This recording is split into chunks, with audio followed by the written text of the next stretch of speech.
50 metre தூரம் வரை ஓட்டுநர் இல்லாமலேயே இயங்கிய அரசு பேருந்து தன்னந்தனியாக வீட்டுக்குள் புகுந்ததில் அதிர்ஷ்டவசமாக உயிர் தப்பிய மூதாட்டி. ராமேஸ்வரம் அரசு போக்குவரத்து பணிமனையில் இயங்கி வரும் அரசு பேருந்தை ஓட்டுநர் அருகில் உள்ள சாலையின் ஓரத்தில் நிறுத்திவிட்டு பணிமனைக்கு சென்றதாக கூறப்படுகிறது. இந்த நிலையில் அரசு பேருந்தில் எந்த ஒரு பிரேக்கும் செயல்படாமல் இருந்ததை அடுத்து தன்னந்தனியாக சுமார் 50 மீட்டர் தூரம் வரை அருகில் இருந்த சாலையில் இறங்கி அருகில் உள்ள வீட்டுக்குள் புகுது விபத்துக்குள்ளானது. இந்த விபத்தில் வீட்டின் அருகே அமர்ந்திருந்த மூதாட்டி எந்த ஒரு காயங்களும் இல்லாமல் அதிர்ஷ்டவசமாக உயிர் தப்பினார். இது குறித்து தகவல் அறிந்த போலீசார் சம்பவ இடத்திற்கு வந்து பேருந்தை மீட்கும் பணியில் ஈடுபட்டு வருகின்றனர். நான் உட்கார்ந்துருந்தேன், மருமையை உள்ள வந்தாங்க.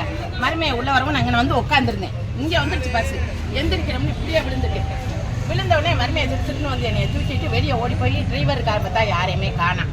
டிரைவரையும் காணாமா யாரையுமே காணாமான்னு எனக்கு என் மக தனியை தொலைச்சி என்னை உட்கார வச்சு இது பண்ணுச்சு. அதுக்கப்புறம் வாராரு டிரைவர்.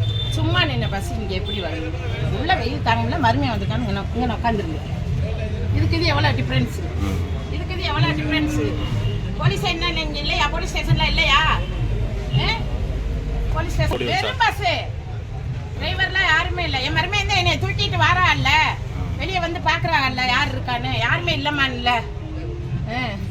இந்த கல்லு இல்லைனாலும் இந்த பஸ் நாங்க குதிக்காட்டினாலும் இந்த பஸ்ல நான் விழுந்திருப்பேன். ஏன்னா இந்த கல்லு தடுத்துருச்சு. அங்க இருந்து நான் அந்த கடை வச்சிருந்ததுனால இன்னைக்கு செத்துருப்பேன். என் மக வந்ததுனால நான் கடைங்க வைக்காம நான் இன்னைக்கு வீட்டுல இருந்தவன் இங்க வந்து உட்காந்து மருமையை வந்தோன்னு வந்தேங்க. செய்திகளை உடனுக்குடன் தெரிந்து கொள்ள உடனே சப்ஸ்கிரைப் பண்ணுங்க.